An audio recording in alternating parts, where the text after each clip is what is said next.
Transistor characteristics और देखते हैं। ये एक NPN ट्रांजिस्टर है, NPN, P से N, और इसको हमने कॉमन बनाया तो ये कौन सा कॉन्फ़िगरेशन हुआ? This is NPN common ammeter configuration. Is this clear? Okay. इसमें ये इनपुट किस किस के बीच में? बेस और एमीटर के बीच में फॉरवर्ड बायस होगा, और हमें पता है ये P है और ये N है, तो P को हमने किससे जोड़ दिया? प्लस से, फॉरवर्ड बायसिंग हो गई, और N को किससे जोड़ दिया? माइनस से, फॉरवर्ड बायसिंग। करंट कैसी फ्लो होगी? P से ऐसे अंदर जाएगी और इधर आएगी। इस करंट का नाम IB। अगर हम इस करंट को मेजर करना चाहते हैं तो यहाँ पर एक मीटर लगा देंगे, that will give us the IB reading. अब यहाँ पर देखिए, ये P है कलेक्टर में, P N P, तो P को हमने NPN, ये P है, ये N है, तो ये भी क्या होगा? NPN। और इस N को, कलेक्टर को रिवर्स बायस में रखना है, इसलिए हमने इसको प्लस के साथ जोड़ दिया। ऐसी पोलैरिटी बैटरी की कर दी तो ये रिवर्स बायस हो गया। ये तो जो दो प्रिंसिपल हमने बनाए थे, इनपुट सर्किट बेस और एमीटर के बीच forward bias, output circuit collector और कॉमन के साथ, कॉमन एमीटर है तो कलेक्टर और एमीटर के बीच ये रिवर्स बायस हो गया। ये ठीक है।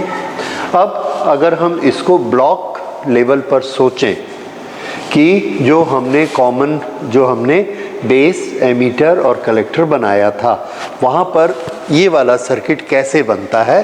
तो ऐसे बनता है। देखिए, ये ट्रांजिस्टर है, इस ट्रांजिस्टर में ये इसके, this is emitter, this is base and this is collector.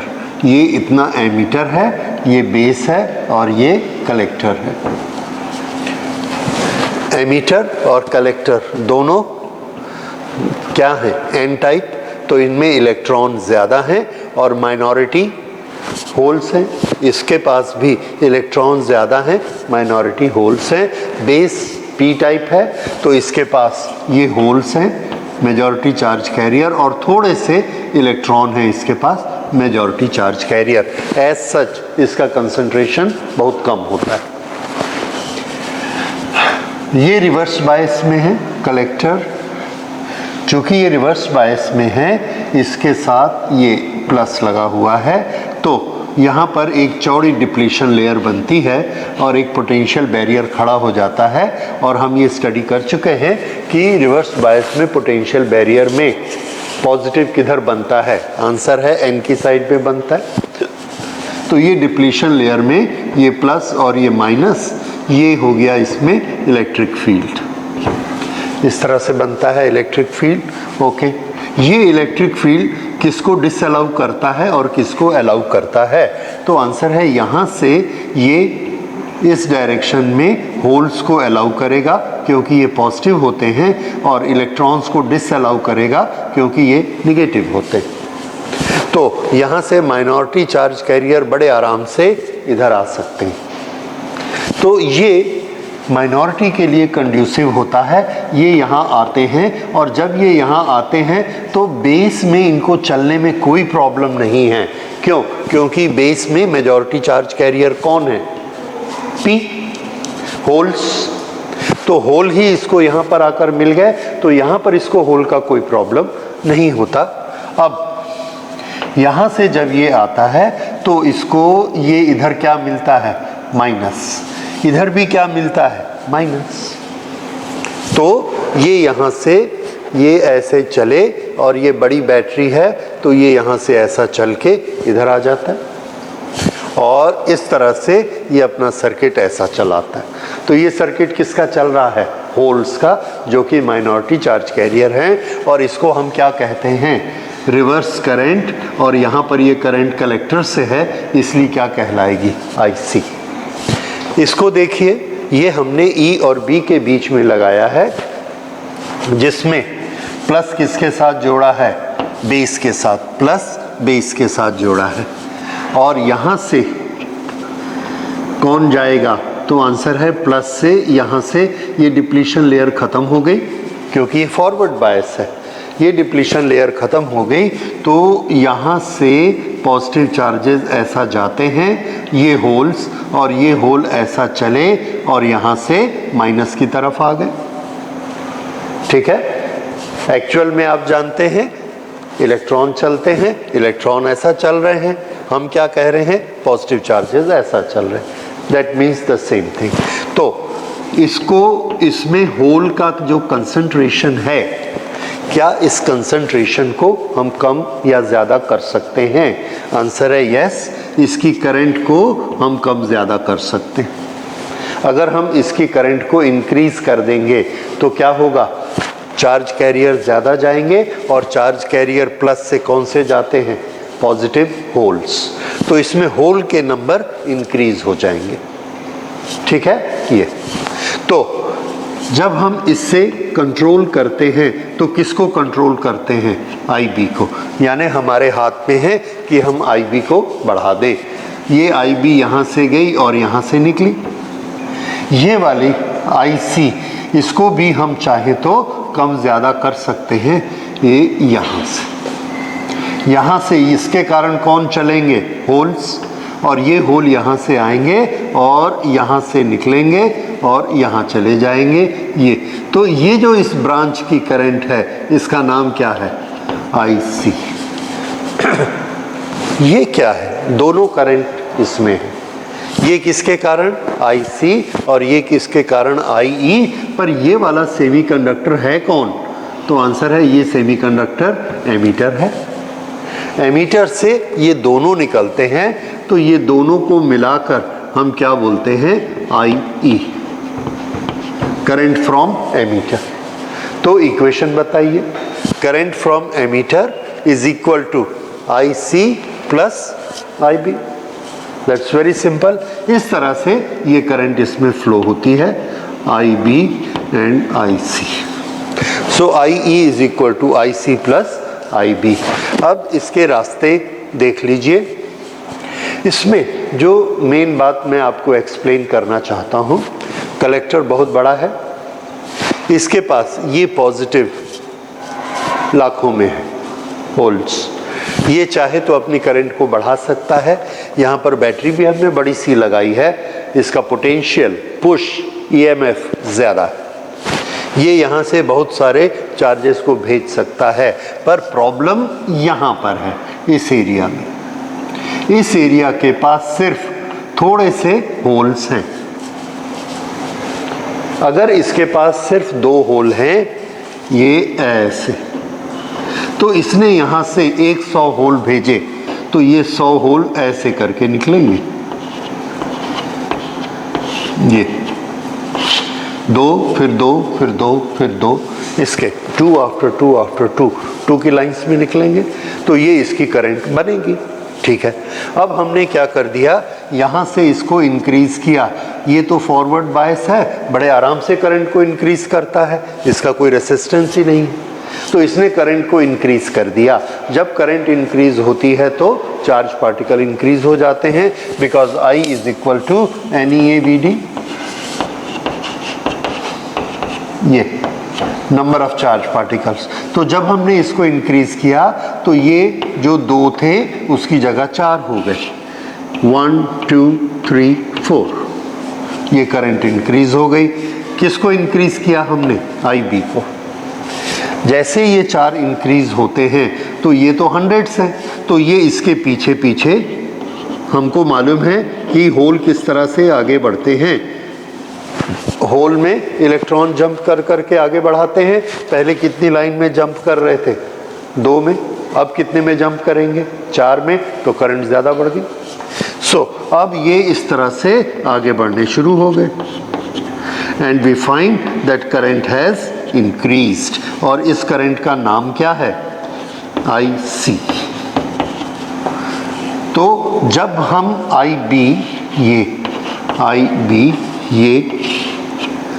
IB। तो जैसे ही हम IB को बढ़ाते हैं, हर एक के पीछे पीछे एक एक होल लग गया, IC बढ़ गई। तो IC किस पर डिपेंड करती है? IB पर डिपेंड करती है। फिर से हमने इसको चालू ही नहीं किया। अगर चालू नहीं किया तो IB कितनी रहेगी? 0। और उस समय हमने देखा IC को, IC है ही नहीं, IC इज ऑल्सो 0। तो अगर IB 0 है देन IC इज ऑलवेज 0, क्योंकि अगर ये IB नहीं है तो यहाँ पर ये इतने कम होते हैं कि इसमें मूवमेंट अलाउ ही नहीं करते और यहाँ डिप्लीशन लेयर आ जाती। सुनिए फिर से, अगर हमने IB को 0 किया तो यहाँ पर क्या होगा? एक डिप्लीशन लेयर बनेगी ऐसे। ये जो डिप्लीशन लेयर IB इसको ख़त्म करता है आके, ये फील्ड किधर रखती है? इधर प्लस और इधर माइनस, ऐसा। IB 0 में ये डिप्लीशन लेयर है, इलेक्ट्रिक फील्ड इस तरफ है। अगर ये इलेक्ट्रिक फील्ड इस तरफ है तो क्या ये होल को इधर आने देगी? नहीं आने देगी, यानी IC नहीं फ्लो हो सकती। ये बात समझ में आई? IB आएगा, इस डिप्लीशन लेयर को पतला करेगा, पतला करते करते पूरा तोड़ देगा। तो ये जब इधर से IB आएगा, इस डिप्लीशन लेयर को तोड़ देगा, तो यहाँ डिप्लीशन लेयर रही नहीं, और ये वाली डिप्लीशन लेयर तो इसको वेलकम करके इधर पुश कर देती। ये वाली डिप्लीशन लेयर इसको रोक रही थी। समझ में आई बात? ये डिप्लीशन लेयर इसको रोक रही थी और इस डिप्लीशन लेयर को हमने किससे ख़त्म करवा दिया? ये वाले सर्किट से, IB से ख़त्म कराया। तो जैसे ही ये डिप्लीशन लेयर ख़त्म होती है, ये सारे होल जो यहाँ से यहाँ तक आ सकते हैं, इसके कारण रुके हुए थे, अब धड़धड़ाते हुए अपनी करंट बनाना शुरू कर देते। तो IC स्टार्ट कब होगी? यस, जब वो डिप्लीशन लेयर टूटेगी, जब IB आएगी। और ये पॉइंट कहाँ पर होता है? आपने ग्राफ में देखा है, हमने पिछले क्लास में बनाया था, which was input characteristic. Input characteristic में हम क्या लेते हैं? IB और V। कौन सा V? ये वाला, which is between E and B, BE। यहाँ पर आपने देखा था शुरू में करंट कैसी रहती? IB 0 0 0, और फिर ये नी वोल्टेज आने के बाद ये फॉरवर्ड बायस की करंट है। तो यहाँ तक देखिए, ये IB यहाँ तक आया, डिप्लीशन लेयर नहीं टूटी, तो IC का क्या हाल होगा? IC will be 0। ठीक है, तो IC नेग्लिजिबल होती है, ऑलमोस्ट 0 होती है, और उसके बाद जैसे जैसे ये डिप्लीशन लेयर टूटती है, ये वाले होल्स इधर आने शुरू हो जाते हैं और IC स्टार्ट होती है। जब ऐसा हो जाता है तो हम ये कहते हैं कि ट्रांजिस्टर का एक्शन स्टेज बदल गया। थोड़ा इस शब्द को अब समझिए। शुरू में जब IB नहीं थी तो IC भी नहीं थी, और ये सिचुएशन यहाँ तक थी। कहाँ तक? जब तक हमने VBE को इतना कर लिया था, उधर से IC नहीं आ रही थी। So that was inactive stage of transistor. Inactive, ये जो इनएक्टिव स्टेज है, इसका हमने नाम रखा cut off stage.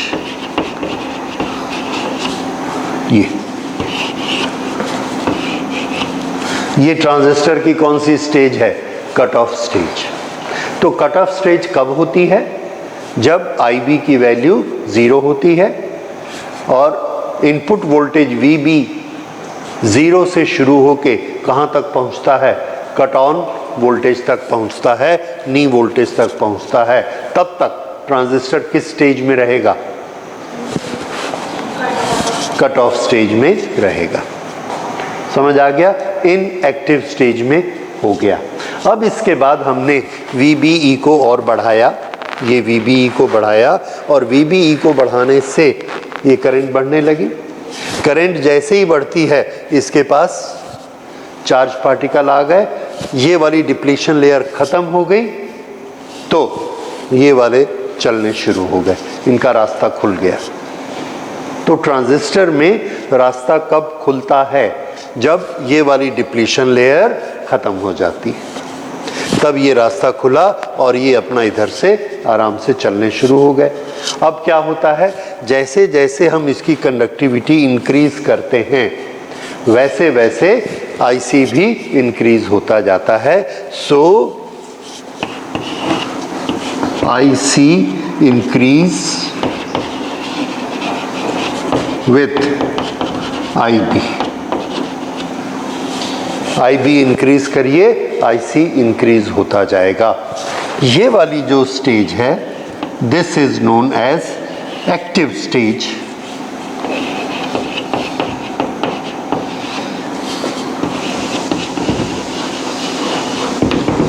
This is active stage. ठीक है। अब एक्टिव स्टेज में क्या हो रहा है, हम IB को इंक्रीज कर रहे हैं और उसके साथ साथ IC इंक्रीज होते जा रहा है। हमने IB को इंक्रीज किया, IC और इंक्रीज हो गया, ये 4 आ गए। और हमने इंक्रीज किया 10, तो इधर से भी कितने आ गए 10, 10 के पीछे 10। और हमने इंक्रीज किया 100, उसके पीछे कितने आ गए 100, 100 की लाइन बनी। और हमने इंक्रीज किया 150, उसके पीछे 100, 150 नहीं हुए। क्यों? क्योंकि उसके पास है ही 100। फिर से इसके पास कितने थे 100। जब यहाँ सिंगल था तो एक के पीछे लाइन बनाकर आते थे, जब यहाँ 20 थे 20 के पीछे लाइन बनाकर आते थे, करंट बढ़ गई 100 हो गए तो 100 आने लगे, इतनी मोटी करंट हो गई। अब जब हमने इसको और बढ़ा दिया और बढ़ा के इसको 150 कर दिया तो हम क्या देखते हैं, अभी भी 100 आ रहे हैं। क्यों? क्योंकि इसके पास है ही 100। उसी 100 को वो यहाँ भेजता है, फिर यहाँ से दूसरे 100 मंगवाता है, फिर उसको भेजता है, फिर यहाँ से दूसरे 100 जो यहाँ से चल के आ रहे हैं ऐसे भेजता है। लेकिन ये एट ए टाइम कितने भेज सकता है, जितने हैं उतने ही भेज सकता है, बढ़ेंगे नहीं। तो लाइन कितनी की शुरू हो गई, 100 की लाइन बनी, वो शुरू हो गई। अब हम IB को बढ़ाते जा रहे हैं 200, 300, 400 और क्या देख रहे हैं, IC नहीं बढ़ता। ये तीसरी स्टेज है। दूसरी स्टेज में क्या हो रहा था, IB इंक्रीज करिए, IC इंक्रीज होता है। और तीसरी स्टेज हमको क्या मिली, थर्ड, IC स्टॉप्स इंक्रीजिंग। ये इस स्टेज को हम बोलते हैं saturation stage.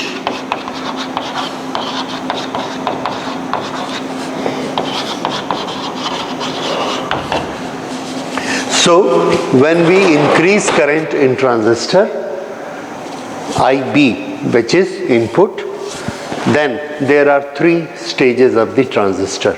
One is cut off, inactive stage. Second is IB increases with IC, this is active stage. And third is saturation stage. Saturation stage में क्या होगा, any change in IB will not increase IC any further. Okay, तो ये इस तरह से 3 stages होती हैं। ये वाले डायग्राम को हम इस तरह से बनाते हैं, सर्किट डायग्राम को। और यहाँ से आपको मैंने ये इसलिए बनाया है कि ये समझ में आ जाए कि ये डिप्लीशन लेयर जब तक होती है तब तक ये पॉजिटिव चार्जेस इधर नहीं आ सकते थे, क्योंकि इसका इलेक्ट्रिक फील्ड उल्टा था। और इसको तोड़ने का काम कौन करता है, IB इनपुट। जब ये इसको पूरा लेयर को ख़त्म कर देता है तो इनको चलने में कोई प्रॉब्लम नहीं है, क्योंकि ये तो एज सच अलाउ कर रहा था, इसको यही रोक रहा था उल्टा। ये ख़त्म हो गया, ये चलने शुरू हो गए। ठीक है, इस तरह से। अब ये वाली बैटरी हम बड़ी बैटरी लगाते हैं, तो इससे करंट हम काफ़ी ज़्यादा ले सकते हैं, दैट इज़ IC। तो IC की क्वांटिटी हम बदल सकते हैं। अब इसके इक्वेशंस हम बनाना शुरू करेंगे। तो सबसे पहले हम एक इसमें क्वांटिटी लेते हैं, that quantity is known as current gain. Yes,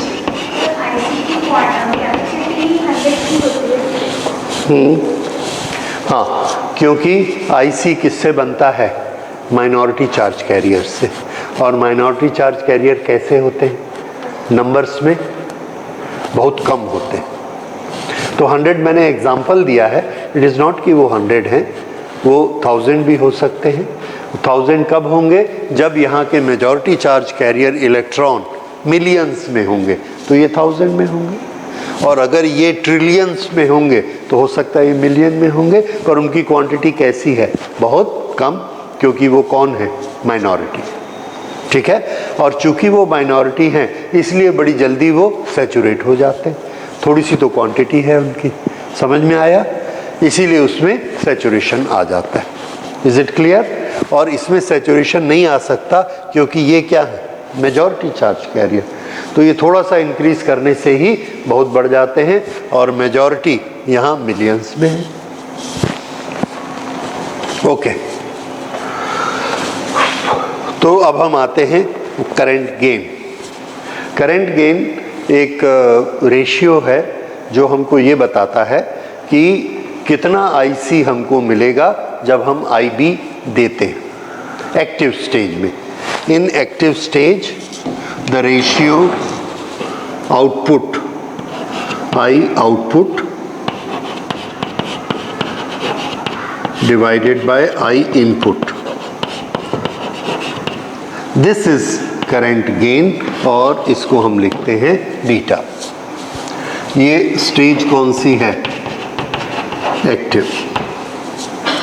सिर्फ इसी स्टेज में, क्योंकि बाकी दोनों में तो यहाँ IB 0 है, तो यहाँ IC का इंक्रीज कुछ नहीं है, इसलिए ये सिर्फ एक्टिव स्टेज की बात हो रही है। अच्छा, I आउटपुट कौन होता है? तो आंसर है IC, और I इनपुट कौन होता है? IB base. ये हम किसकी बात कर रहे हैं? NPN-CE configuration. ये है बीटा IC अपॉन IB। अब दो तरह के करंट गेन हम कैलकुलेट कर सकते हैं। देखिए, IB हमने दिया 100, IC हमको मिला 500। How much is the gain? 500 upon 100, 5 is the gain. अच्छा, अब दूसरे तरह का गेन देखिए, दोनों में करंट फ्लो हो रही है, 100, 500। इस 100 को हमने किया 110, वापस 100, कितना इंक्रीज किया? 10। इसको हम देखते हैं कि ये हो गया 540, और फिर वापस 500। इसमें कितना चेंज किया? 10। इसमें कितना चेंज हुआ? 40। तो अब हम एक रेशियो बनाते हैं, चेंज टू चेंज। तो ये 500 अपॉन 100 नहीं बनाया, क्या बनाया? 40 अपॉन 10। ये भी क्या है? ये भी एक तरह का करंट गेन है। ये करंट गेन कौन सी करंट का है? जो करंट में वेरिएशन होता है। वेरिएशन वाले के लिए हमारे पास एक वर्ड है AC। DC स्टडी के लिए है और AC वेरिएशन के लिए है। तो करंट गेन हमने दो तरह के बनाए। ये वाला करंट गेन हम कहेंगे DC, और दूसरा करंट गेन हम कहेंगे AC। AC हम कैसा लेंगे?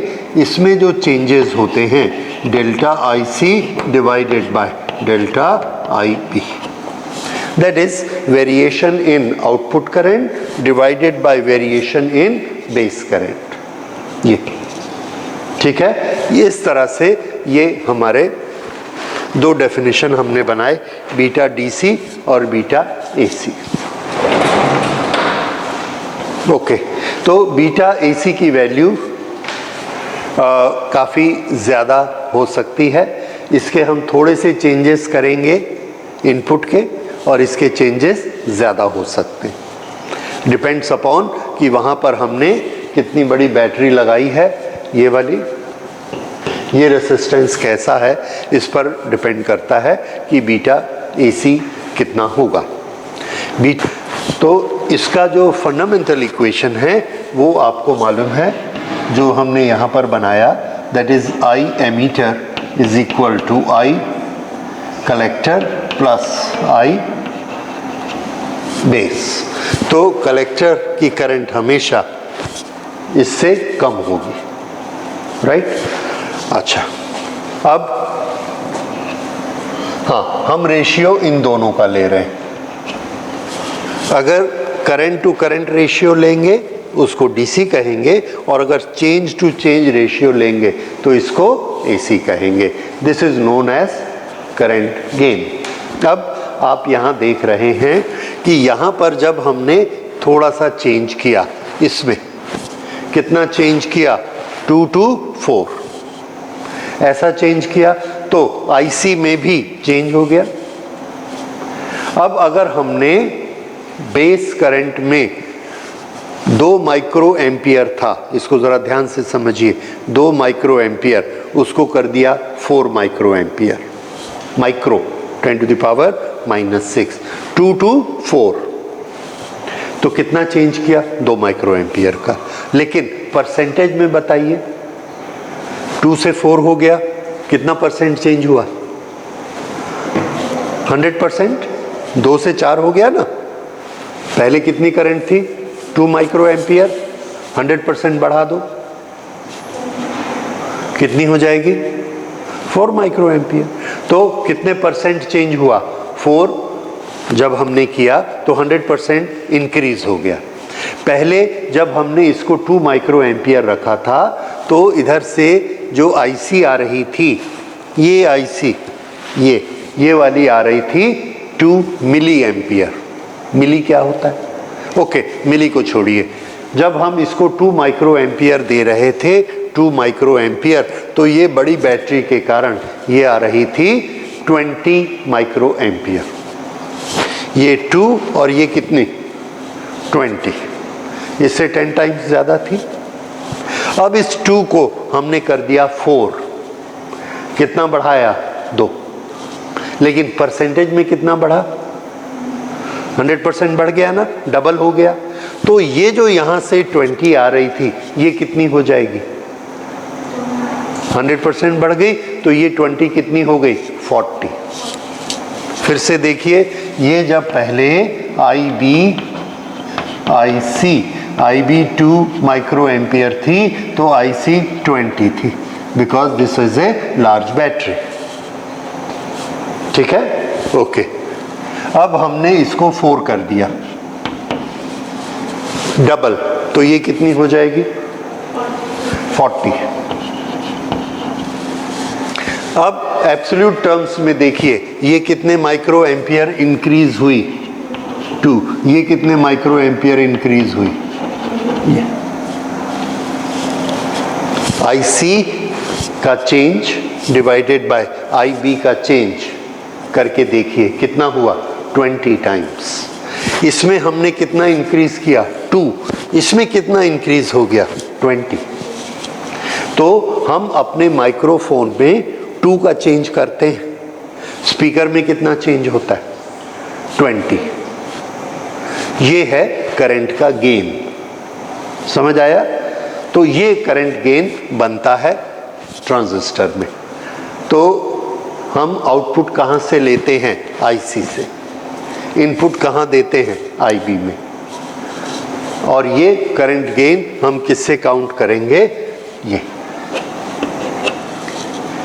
Delta IC upon delta IB। these are changes in the current that is known as AC। और अगर हम फुल करंट को ही कैलकुलेट कर लेंगे, जैसे फिर से मैं इसको लिखता हूँ, IB IC, this was 100 and this is 1000, ऐसे, ठीक है। अब इसको हमने कर दिया 105 और ये हो गया 1100। अब बताइए इसमें बीटा डीसी कितना है।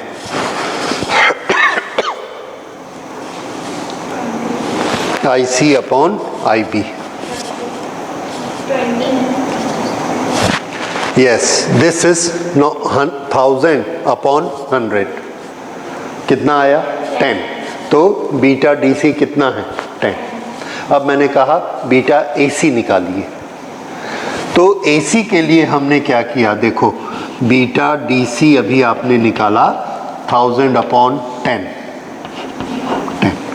इससे भी आप निकालेंगे ऑलमोस्ट इतना ही आएगा। अब बीटा AC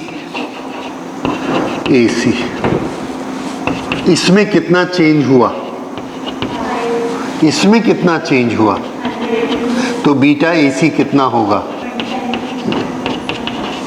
20। तो बीटा DC अलग होता है, बीटा AC अलग होता है। तो बीटा AC क्या है, चेंज टू चेंज, और बीटा DC क्या है, basic current to basic current, full value. Is it clear? Okay. तो ये इसको हम गेन कहेंगे। So this is gain in the current, that is current gain in transistor. ठीक है, तो ये एक चीज हमने स्टडी की। और अब एक जो हमने पिछली क्लास में एक एक्चुअल एक्सपेरिमेंट करके बीटा AC बीटा DC इसका एक ग्राफ बनाया, उस ग्राफ को देखकर आपको यही चीज़ें निकालनी हैं। तो वो ग्राफ मैं बनाता हूँ और उसको देखिए और एक छोटा सा न्यूमेरिकल सॉल्व करते हैं उससे। इसे ग्राफ को देखिए, हम एक एक्सपेरिमेंट कर रहे हैं कैरेक्टरिस्टिक का। उस कैरेक्टरिस्टिक एक्सपेरिमेंट में कौन सा कॉन्फ़िगरेशन लिया, CE कॉमन एमिटर कॉन्फ़िगरेशन। और उसमें हमने क्या किया, आउटपुट का कैरेक्टरिस्टिक बनाया। आउटपुट का कैरेक्टरिस्टिक किस किस के बीच में बनता है, वोल्टेज कौन कौन सी वोल्टेज लेनी है, C और E की वोल्टेज, और करंट किसकी लेनी है, कलेक्टर की। इसके बीच में ये बनेगा, यहाँ पर CE की वोल्टेज लेंगे और कलेक्टर की करंट लेंगे। हमको कंट्रोल किसको करना पड़ता है, इधर से ये जो पार्टिकल आते हैं, इधर से IB जो ये पार्टिकल लेकर आता है, यही तो डिसाइड कराएगा IC को कम या ज़्यादा करने के लिए। इसलिए हमको उस पर कंट्रोल रखना है। तो हमने IB को कांस्टेंट कर दिया, उसको बढ़ने नहीं देते, और ये जो वेरिएशन है इसको कम या ज़्यादा करके हम इसको कंट्रोल रखते। उसके बाद हम ये वोल्टेज को बढ़ाएंगे और इस वोल्टेज को बढ़ाकर ये वाली करंट को देखेंगे। तो यही काम हमने स्टार्ट किया और वोल्टेज को बढ़ाते चले गए। हमने IB की कोई एक वैल्यू फिक्स कर दी और वो वैल्यू हमने इसके लिए फिक्स की 10 माइक्रो एम्पियर। 10 माइक्रो एम्पियर को हम बढ़ने नहीं देंगे IB को, और वोल्टेज हमने इसकी बढ़ानी शुरू की। तो शुरू में जब हम 0 वोल्ट से बढ़ाते हैं तो क्या देखते हैं, करंट बढ़ती है, बढ़ते जाती है, बढ़ते जाती है, और एक पर्टिकुलर वैल्यू आने के बाद ये करंट बढ़नी बंद हो गई। अब ये कांस्टेंट हो गई। ये ग्राफ बन गया। इसमें अब ये और ऊपर नहीं जाती है, और हमने जो IB की वैल्यू रखी थी वो हमने रखी थी 10 माइक्रो एम्पियर। तो यहाँ हमने नोट कर लिया IB की वैल्यू 10 माइक्रो एम्पियर। कौन, IB। अब हमने क्या किया, IB की वैल्यू को थोड़ा सा चेंज कर दिया। चेंज करके इसको 10 से बढ़ा के हमने कर दिया 20 माइक्रो एम्पियर। 20 माइक्रो एम्पियर किया तो यहाँ चार्ज पार्टिकल बढ़ गए। अब ये चार्ज पार्टिकल बढ़ गए, IC बढ़ गए। अब कौन सी IC बढ़ी, सैचुरेशन वाली। यहाँ पर फिर से हमने इसको वोल्टेज देना शुरू किया, 0 से स्टार्ट किया। तो जब 0 वोल्टेज आउटपुट में था तो करंट 0 थी, बढ़ाते गए, करंट और बढ़ी और बढ़ी और बढ़ी और बढ़ी और बढ़ी, और अब ये सैचुरेट नहीं हुई। क्यों सैचुरेट नहीं हो रही है, क्योंकि IB ने बेस में ज़्यादा पार्टिकल छोड़े हुए हैं, IB से उसकी कंडक्टिविटी बढ़ चुकी है, इसलिए वो ज़्यादा IC को अलाउ करती है और करते करते करते फिर एक स्टेज ऐसी आई कि पूरे के पूरे जितना अलाउ कर सकती थी उतना उसने कर दिया। पहले 10 पार्टिकल की लाइन अलाउ करती थी, अब 20 पार्टिकल की लाइन अलाउ करती है। तो जब 20 पूरे हो गए तो 20 में सैचुरेशन आ गया और ये करंट फिर सैचुरेट हो गई। ये दूसरा ग्राफ आया। ये जो दूसरा ग्राफ बना ये ऊंचा क्यों है? ये देखिए, ये वाली करंट किसको दिखाती है? IC को। तो IC पहली बार इतने से ज़्यादा नहीं बढ़ रही थी, अभी इतनी क्यों बढ़ गई? क्योंकि हमने IB को बढ़ा दिया था। कितना कर दिया था? 20 माइक्रो एम्पियर। ये हमने IB को कर दिया था। अब इससे हमको एक हिंट मिली और हमने IB को और बढ़ा दिया और अब हमने उसको कर दिया 30। जब हमने उसको 30 किया तो देखा ये करंट ऐसे गई और यहाँ जाकर सैचुरेट हो गई 30 माइक्रो एम्पियर। फिर इसको और बढ़ाया और 40 किया तो 40 में हमने देखा कि ये हमको 6 मिली एम्पियर पर जाकर सैचुरेट हो गई। ये 40 माइक्रो एम्पियर। देखिए IB कौन सा एम्पियर है? माइक्रो। और IC मिली। मिली माइक्रो से वैसे ही 1000 गुना ज़्यादा होता है। ओके, ये माइक्रो में क्यों होती है? क्योंकि बेस का कंसंट्रेशन बहुत कम होता है, उसमें ज़्यादा करंट जा ही नहीं सकती और हमने बैटरी भी छोटी सी लगाई है। IC की बैटरी बहुत बड़ी है। IC के पास बैटरी ज़्यादा बड़ी होने से उसका प्रेशर ज़्यादा होता है, वोल्टेज ज़्यादा है तो करंट भी ज़्यादा होती है। अच्छा, उसके बाद फिर से हमने इसको बनाया और ऐसे ही 50 और 60 इसको भी बना लिए। तो और एक बढ़ा लेते हैं। This is 50 and this goes to 60। इस तरह से हम देखते हैं।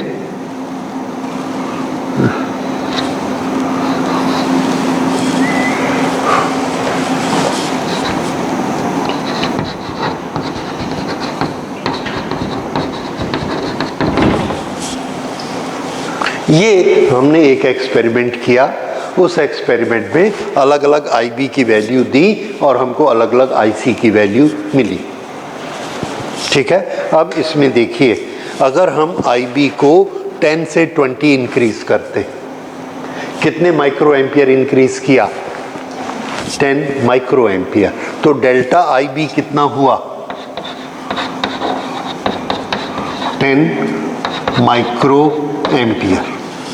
ठीक है, अब जब 10 माइक्रो एम्पियर था तो इसकी वैल्यू कितनी थी? ये ऑलमोस्ट 2 या हम कह सकते 1.8। और जब ये हो गया 20 तो ये कितनी हो गई? लेट अस से 3 और ये यहाँ पर आ गया, सो 3.2 और 3.3। तो ये IC कितना बढ़ गया? IC बढ़ गया इसमें से 1.5 क्या? Milli ampere, that is 1.5 into 10 to the power -3। देखिए इनपुट करंट हमने कितनी चेंज की? 10 इंटू 10 टू द पावर -6 और आउटपुट करंट कितनी चेंज हो गई? 1.5 इंटू 10 टू द पावर -3। क्या ये दोनों चेंज बराबर हैं? आंसर है नो, बराबर नहीं है। ये 10 टू द पावर -3 है, वो 10 टू द पावर -6 है। तो दोनों का रेशियो हम कैसे निकालेंगे? दोनों का रेशियो निकालेंगे delta IC upon delta IB, और ये किसका फॉर्मूला है? Beta AC। और आप देखिए ये बीटा AC कितना हुआ?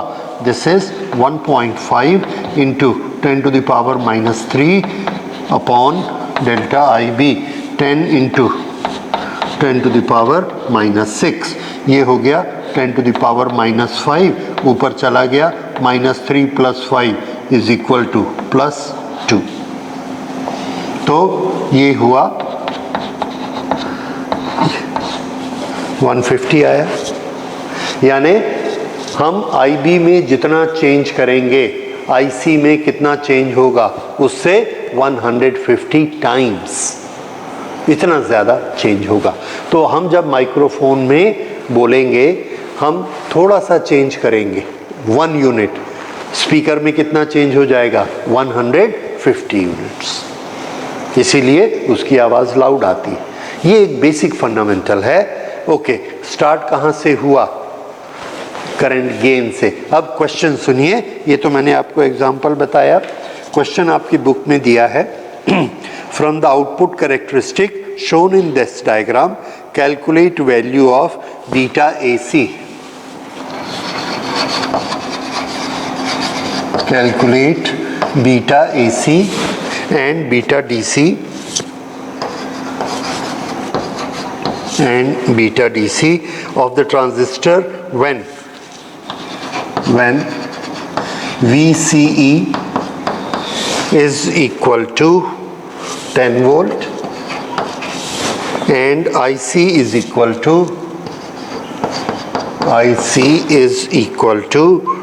4 milliampere। उस समय आपको ये दोनों वैल्यूज़ निकालनी हैं। ये आपका क्वेश्चन आपकी बुक से है, तो शुरू करते हैं। दोनों फॉर्मूलाज आपको मालूम हैं, beta AC is equal to delta IC upon delta IB और beta DC is equal to IC upon IB at a particular, ये हम कहाँ पर लेंगे, एक पर्टिकुलर वोल्टेज पर। CE की वोल्टेज कांस्टेंट होनी चाहिए, उस वोल्टेज पर ये गेन होगा। ओके, अब शुरू करते हैं और इसको देखकर बनाने की कोशिश करिए कितना आता है। तो देखिए इसमें इन्होंने क्या बोला है कि ये जो डेल्टा हमको निकालना है beta AC, delta IC, delta IB, ये किस वोल्टेज पर चाहिए, 10 वोल्ट पर। तो मुझे इसे थोड़ा और लंबा बनाना चाहिए था, दैट डजंट मैटर क्योंकि ये प्लेन हो चुके हैं। So I will make it this way. ये हम यहाँ पर ले लेते हैं ऐसा, This is 2, 4, 6, 8, 10, 12, so and so। तो ये 10 वोल्ट पर यहाँ पर हमने लेना है। अब इस 10 वोल्ट पर हम इस कैलकुलेशन को स्टार्ट करते हैं। हमको पहले क्या निकालना है 10 वोल्ट पर, डेल्टा IC। कोई भी दो रीडिंग हम लेते हैं IC की, ये वाला ग्राफ और ये वाला ग्राफ, ये हमने ले लिया। ये कौन था, 3.3 IC, कब, एट 10 वोल्ट। और ये कौन है, IC 10 वोल्ट में, ये IC की वैल्यू और ये भी IC की value when IB is changing. तो ये IC और ये भी IC, this is what, change in IC। ये आ गया।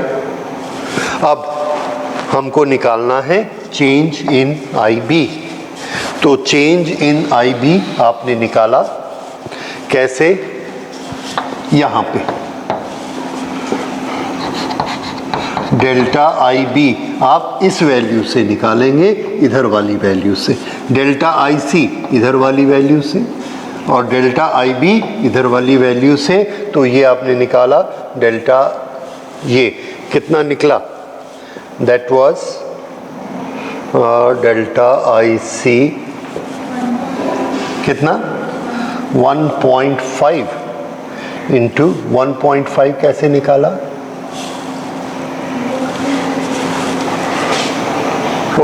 ये निकला डेल्टा आईसी, डेल्टा आईसी। अब हम निकालते हैं डेल्टा आईबी, ये है डेल्टा आईसी। कौन कौन सा लिया हमने, एक ये वैल्यू ली, ये हमने ले ली 3.3, और ये वाली वैल्यू कितनी ली 2 और 3.3 को 1.8, ये 2 का मेजर है और ये वाला 4 का मेजर है, तो इसका मेजरमेंट कितना हुआ अप्रॉक्सीमेटली 1.8 और इसका मेजरमेंट कितना हुआ 3.3 1.8। तो ये आईसी का चेंज है कितना 3.3 माइनस 1.8, 3.3 माइनस 1.8, ये आईसी का चेंज कितना आया 1.5 और यूनिट क्या है मिली एम्पियर, मिली एम्पियर। तो मिली को हमने क्या लिख लिया 10⁻³ और ये है क्या आईसी का चेंज, इसलिए हमने क्या लिखा change in IC, delta IC. ये बात समझ में आ गई। अब डेल्टा आईबी, इन दोनों के बीच में ये आईबी है, आईबी का चेंज कितना है 20 divided by -10, so this is 20 minus 10 and microampere, so this is equal to 10 microampere। ये भी एम्पियर वो भी एम्पियर, दोनों हो गए। अब हमको निकालना क्या है, हमको निकालना है delta IC upon delta IB, तो ये हम लोग कर चुके हैं।